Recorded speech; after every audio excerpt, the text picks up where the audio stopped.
Bonjour les amis, j'espère que vous allez bien. Ici Hiroshi Crypto et dans cette vidéo, on va parler de l'actualité crypto. C'est le bain de sang dans le marché, surtout des altcoins. Alors, est-ce que il faut être aussi négatif que ça? Ça, c'est une très très bonne question. On m'a demandé aussi de ne pas être en mode défaite, de rassurer la communauté, etc. Donc, j'ai trouvé quelques pistes sincèrement très intéressantes à suivre, à surveiller et également qui nous donnent en fait l'envie d'être toujours enthousiaste. Et moi, je suis un crypto enthousiaste. Alors, je ne sais pas vous, dites-nous ça dans les commentaires. Dites-nous si vous êtes plutôt enthousiaste ou si vous êtes plutôt pessimiste, etc. Mais voilà, rejoignez-moi sur Twitter, Telegram, exposez-moi la barre de like, ok, et rejoignez-moi sur Twitter pour soutenir le marché des altcoins. Alors, tout simplement, votre mission dans cette vidéo, ça va être de me rejoindre sur Twitter, de faire un like, un RT à l'une de ces cryptos-là, ou tout simplement, si votre crypto préférée ne se trouve pas ici, parmi ces cryptos-là, eh bien, vous la commentez et vous mettez un RT. L'objectif, c'est de donner un maximum de force aux altcoins parce que vous allez voir que c'est un bain de sang. C'est l'un des pires bains de sang que j'ai vu depuis que je suis dans l'univers crypto-monnaie parce que là, ça touche tous les altcoins. Donc, vous voyez, là, on a le top 100. Là. Vous voyez, c'est rouge 100. OK, donc là, il y a un petit verre là. Ouais, ça, c'est une boule de cristal dans Dragon Ball Z qui s'est perdue. Vous voyez ce que je veux dire? Donc, les gars, venez, je vous invite à me rejoindre sur Twitter, voilà, jouer le jeu et ça serait cool que surtout sur Twitter, échanger tous les jours. J'ai tweeté aussi les États-Unis, un pays favorable aux cryptos, favorable aux crypto-monnaies, par exemple, les États-Unis. Ça m'a tué. Le Canada aussi, qui est de plus en plus eh bien, attaquant sur les crypto-monnaies également. Alors, il y a un truc que je vous ai partagé sur Twitter dans la nuit. Bon, je sais que ça n'allait pas faire de bruit. C'était dans la nuit d'hier. Donc, c'est Bitrex. Il y a 2 mois, avait quitté le marché américain au niveau des crypto-monnaies pour éviter d'être victime de poursuites de justice par les autorités de régulation. Incroyable. Ils avaient anticipé le truc lorsqu'ils ont vu un petit exchange comme Bixi se faire attaquer et du coup, ils se sont barrés. Il faut savoir que Bitrex, ils sont anciens, c'était là même avant Binance, etc. Et d'ailleurs, c'était un top exchange avant, bien entendu, l'arrivée de Binance. Et là, on parle même de croisades destructrices lancées par les régulateurs américains contre le secteur crypto. L'échange crypto Bitrex a annoncé son départ des États-Unis. Franchement, ils ont bien fait. Au moins ils ne se sont pas fait attaquer, ils n'ont pas allé au tribunal, etc., ou payer des amendes. Voilà, franchement, aujourd'hui, qu'est-ce qu'il faut faire? Qu'est-ce qu'il faut faire pour ne pas se faire attaquer par le régulateur américain? Donc, du coup, marché rouge, je vous disais. Mais est-ce qu'il faut être aussi pessimiste que ça? Très, très bonne question. Donc, on va y répondre dans cette vidéo. Donc, on voit que le Bitcoin a reculé de 2,61%. Ce n'est pas une très, très grosse baisse. Par contre, lorsqu'il y a eu la baisse, il y a eu une accélération sur la baisse des altcoins. Par exemple, hier, quand j'ai fait la vidéo, même pendant les chutes, etc., on avait quand même un Ethereum au-dessus des 1850, quelque chose comme ça. Mais dès que le Bitcoin a baissé, boum, là, ça a été la catastrophe. Là, on a du BNB qui recule de 9%, le XRP de 6%, qui était costaud, qui était à plus de 52 centimes, etc.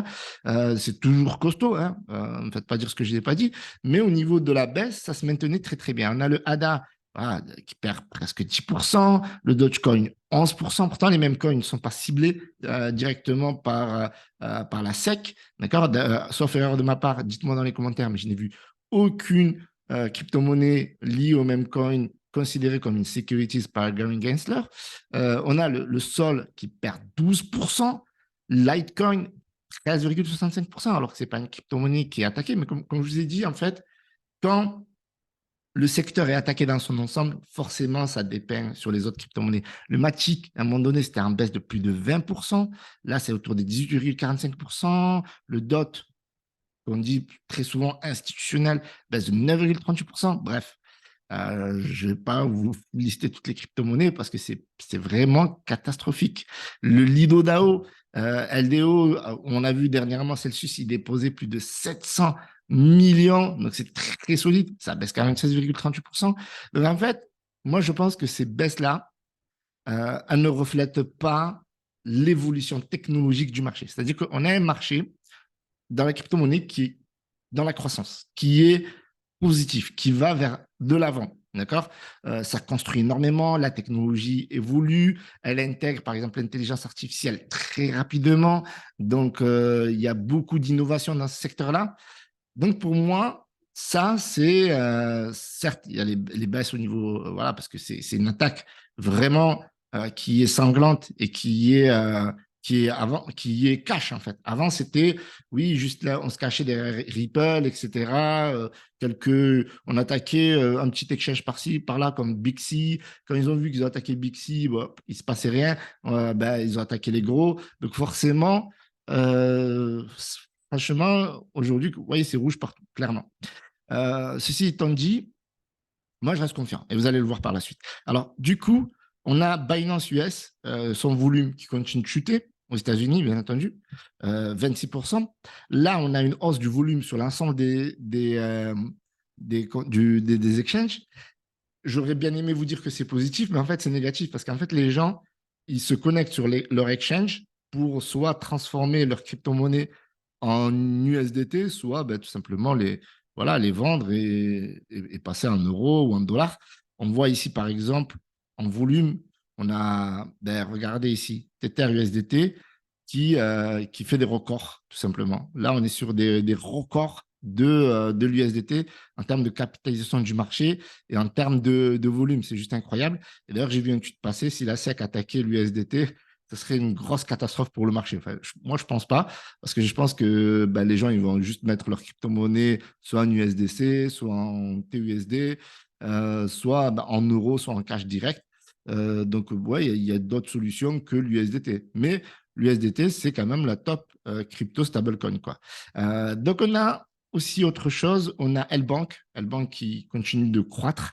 Lbank que je soutiens. D'ailleurs, vous retrouverez mon lien affilié dans la description si vous voulez acheter des crypto-monnaies sur Lbank. Donc, c'est un lien affilié. Donc, ils sont passés de la 19e place à la 12e place. Et moi, j'aime bien cet exchange et je le soutiens. Et là, on voit que bah, tout chute. Regardez, tout est rouge. C'est incroyable. Rouge sang. C'est voilà, dans le marché global. Mais on a un autre marché qui est le marché innovation. Et ça, c'est l'un des marchés, je précise, des plus riches dans l'univers de la crypto-monnaie chez L-Bank. Et du coup, vous voyez qu'il y a quand même des opportunités. Là, roulement de tambour, on passe sur le côté positif. Donc, il y a quand même du vert et il faut chercher ce vert-là. Et moi, c'est ce que je fais. Bien entendu, vous n'êtes pas obligé de faire la même chose que moi. Je vous invite à faire vos propres recherches. Mais là, par exemple, en faisant quelques recherches, d'ailleurs, c'était une crypto-monnaie que je surveillais, c'est le INU de Ryoshi.guru. Alors, je ne pense pas que ce token-là soit affilié à Shiba Inu, mais je pense qu'il y a quelque chose à faire. Vous voyez que c'est en train de rebondir. Aujourd'hui, ils ont pris plus de 143%, mais il y a un truc euh, qui me, qui me donne envie de croire que c'est vraiment une pépite. Non seulement la communauté qui se développe, etc. Bien entendu, cette vidéo n'est pas du tout sponsorisée. J'ai juste, voilà, comme je fais toujours mes recherches sur le marché innovation de L-Bank, d'ailleurs, n'hésitez pas à le faire vous aussi. Vous avez beaucoup d'informations, vous avez énormément de crypto-monnaies, mais cette crypto-monnaie, je l'avais découvert avant le listing sur L-Bank. Comme je vous ai dit, L-Bank liste les crypto-monnaies de ce gabarit-là en priorité. Donc, communauté qui se développe, crypto-monnaie très, très jeune et qui a déjà un petit market cap, qui a surtout un petit market cap. Donc, c'était monté à un moment donné à plus de 10 millions market cap. Et là, actuellement, c'est autour des 3 millions market cap, il me semble. Alors, est-ce qu'on le voit quelque part? Oui, c'est ici. Donc, 3 millions market cap.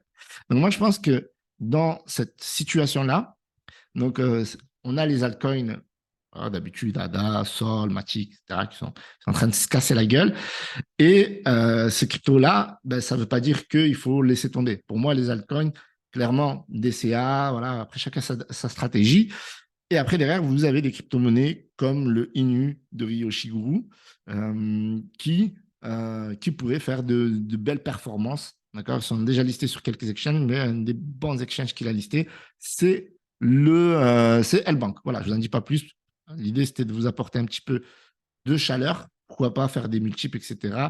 Donc, bien entendu, faites vos propres recherches. Je ne suis pas votre conseiller financier. Donc, ici, on a Binance, donc CZ, le PDG, qui nous rassure d'accord, qui nous explique que les news qu'on entend sur la presse, etc., sont là juste pour faire du bruit, juste pour faire des vues, faire le buzz, etc. Et qu'en termes de sortie, il n'y a eu que 392 millions. Et en fait, la presse anti-crypto, etc., ils vont dire qu'il y a eu plus. Et en vérité, il y a eu plus. Mais on ne parle pas du net outflow. C'est-à-dire qu'on ne considère pas l'argent qui est rentré. D'accord? On va dire, par exemple, je ne sais pas moi, il y a 2 milliards qui sont sortis. Mais on ne va pas vous dire, il y a 1600, enfin 1,6 milliard qui est rentré. On ne vous dira pas ça. On va privilégier le FUD et on va privilégier le gros chiffre qui va faire sensationnel et qui va faire beaucoup de vues. Donc, c'est ce qu'il explique ici. Il dit que c'est deux choses qui sont différentes et c'est comme ça qu'il faut mesurer. Et il ajoute également, par exemple, que pendant le bull run précédent, novembre, mois de novembre, in one day, last novembre. Donc, non, c'était pas, pardon, c'était pendant le bear market, donc 2022. Donc, il y a eu, à un moment donné, un net outflow de 7 milliards en une journée. Et il n'y a eu aucun problème. Donc, ça, c'est pour vous dire à quel point Binance est très, très, très solide et que voilà, la plupart des exchanges se portent plutôt bien. Donc, il ne faut pas sombrer dans la mauvaise presse qui va vous dépeindre un univers chaotique. On a crypto.com qui met fin à ses activités institutionnelles aux États-Unis.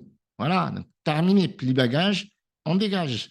Et oui, parce que il faut savoir déjà que crypto.com est basé à Singapour, qu'ils n'offriront plus leurs services institutionnels à compter du 21 juin, donc d'ici 10 jours.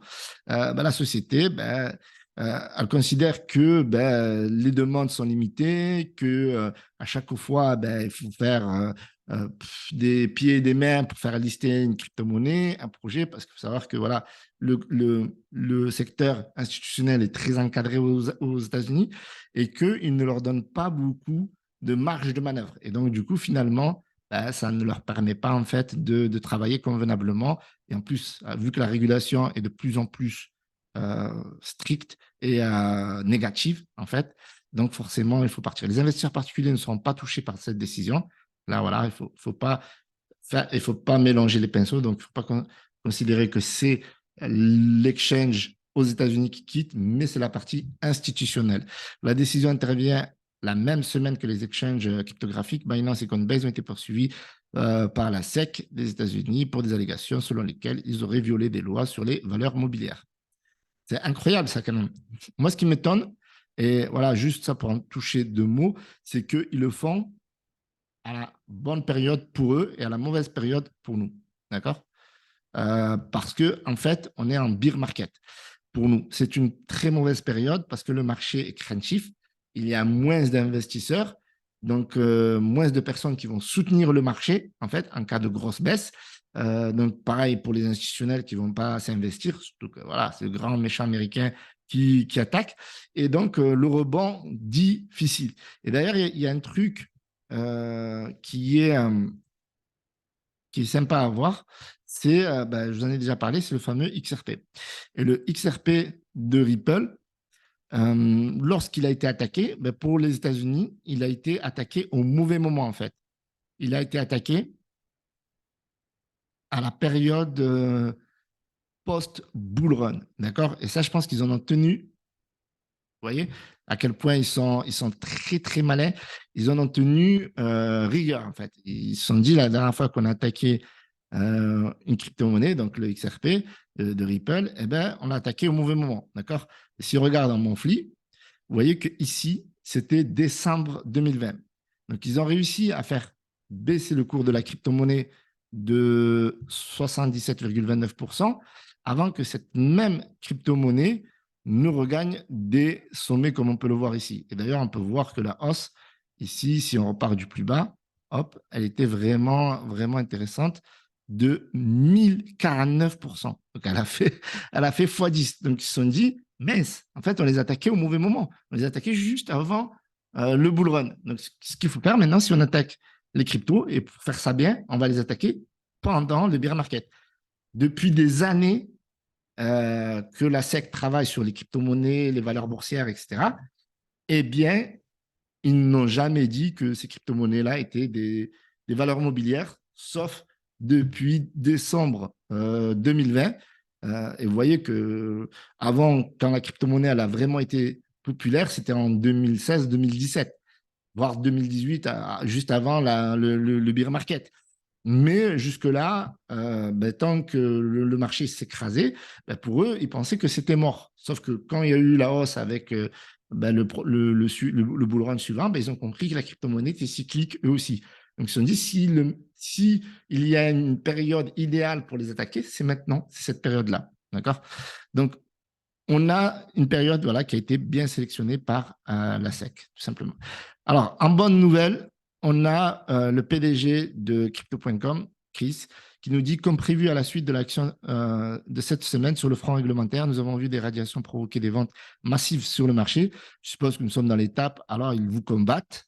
Okay, donc, donc, on est vraiment dans la guerre hein, sur la courbe d'adoption de la cryptographie. Donc, en fait, ouais, donc, ce qu'ils font, c'est pour éviter l'adoption de masse, bien entendu, ne vous y trompez pas, l'industrie de la crypto-monnaie traversera cela et s'en sortira plus forte que jamais. Donc, discours positif du PDG de Crypto.com.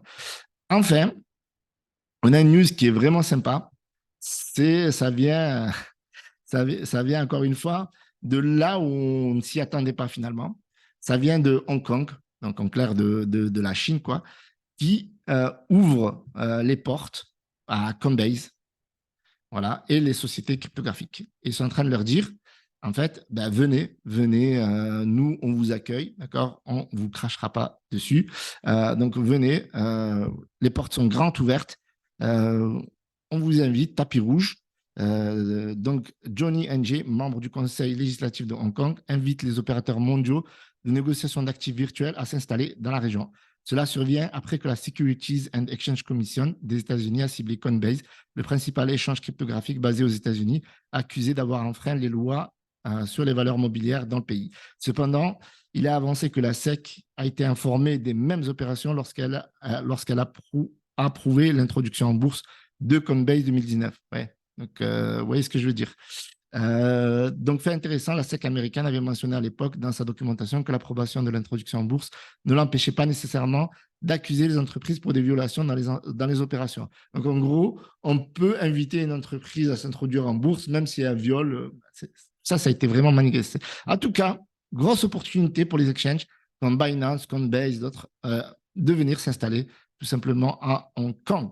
Ils ont demandé une licence crypto et donc tout est en route pour aller rechercher de nouveaux investisseurs, de nouvelles liquidités et de rechercher tout simplement un nouvel élan dans cet univers qui clairement est en train de se casser la gueule un petit peu.